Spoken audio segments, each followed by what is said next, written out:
धार्मिक ध्रुवीकरण हे आपल्याला या देशाला परवडणार नाही, कोणत्याच धर्माचं, ना हिंदू धर्माचं ना मुस्लिम धर्माचं.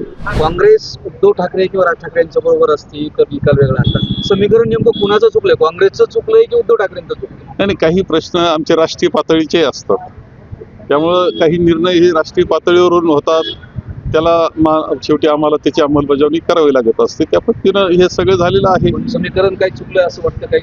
नाही, आता असं आहे की शेवटी ज्याचे विचार तत्व काही असे त्याला जपण्याची निवडणूक एक आत्ताची असते, परंतु जे वैचारिक काही गोष्टी असतात त्या तर लॉंग टर्म करता असतात, म्हणजे दूरगामी परिणाम करणारे असतात, त्याची काळजी घ्यावी लागते. साहेब, शेवटचा असा प्रश्न आहे की आता राज्यात जर बघितलं सगळ्या सत्ता एमआयएमचा फॅक्टर कुठेतरी वाढताना दिसतोय, म्हणजे काँग्रेसला याचा कुठेतरी फटका बसतो किंवा काँग्रेस? माझं मत असं आहे की काँग्रेसला फटका निश्चितपणे बसतो, त्याच्यातून मी नाकारत नाही, परंतु याच्यामध्ये दुसरी एक गोष्ट दिसते की ज्याचे विषय असा आहे की धार्मिक ध्रुवीकरण हे आपल्याला या देशाला परवडणार नाही, कोणत्याच धर्माचं, ना हिंदू धर्माचं ना मुस्लिम धर्माचं.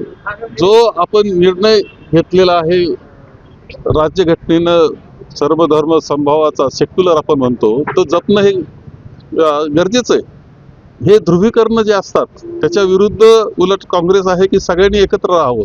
कोणी चुकला असेल तर त्याला ध्रुवीकरण कोण वाढवतंय? नाही, ध्रुवीकरण जे वाढतंय कोणत्या बाजूना हे देशाच्या हिताचं नाही. कोण वाढवत असेल, कसं वाढतंय याचा अभ्यास आपण करा, परंतु होणारं ध्रुवीकरण हे देशाच्या फायद्याचं नाही, कोणत्याच जाती धर्माचं कोणाचंच नाही.